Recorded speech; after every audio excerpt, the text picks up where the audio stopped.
পরাজিত হওয়ার পর কমরেড দীপশিখা ধর বললেন, মাথা উঁচু করে লাল ঝান্ডার রাজনীতি করে যাব।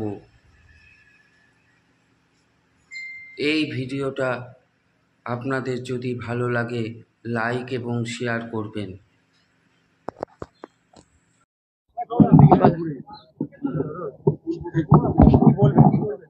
আমাদের কোথাও কোনো অভিযোগ নেই। সাধারণ মানুষ লাইন দাঁড়িয়ে ভোট দিয়েছেন। যারা আমাদের ভোট দিয়েছেন প্রত্যেককে অনেক অনেক ভালোবাসা, অনেক অনেক শুভেচ্ছা। যারা আমাদের ভোট দিলেন না, আমরা আগামী দিনে চেষ্টা করবো তাদের বিশ্বাস জিতে নেওয়ার।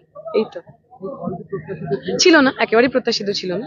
আমরা যা রেসপন্স লোকের কাছ থেকে পেয়েছি, সাধারণ মানুষের যে আবেগ ছিল, তাতে মনে হয়নি এই ফলটা হতে পারে। কিন্তু এ তো এরকম না কোথাও ভোট ম্যানিপুলেটেড হয়েছে। আমরা সবাই দেখেছি মানুষ লাইনে দাঁড়িয়ে ভোট দিয়েছেন।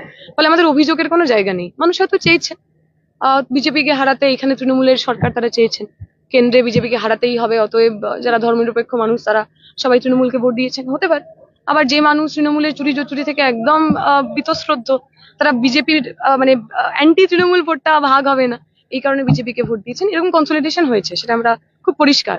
রিলিজিয়াস কনসলিডেশন হয়েছে, লিঙ্গুইস্টিক কনসলিডেশন হয়েছে।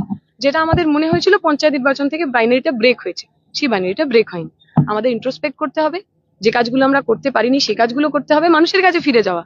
আমরা তো নির্বাচনে লড়ছি এমএলএ এমপি হয়ে টাকা কামানোর জন্য নয়। আমার ফ্ল্যাট বাড়িও লাগবে না, আমার কাটমানিও লাগবে না, আমার গুন্ডা পুষতেও লাগবে না। আমি স্বচ্ছ মানুষ।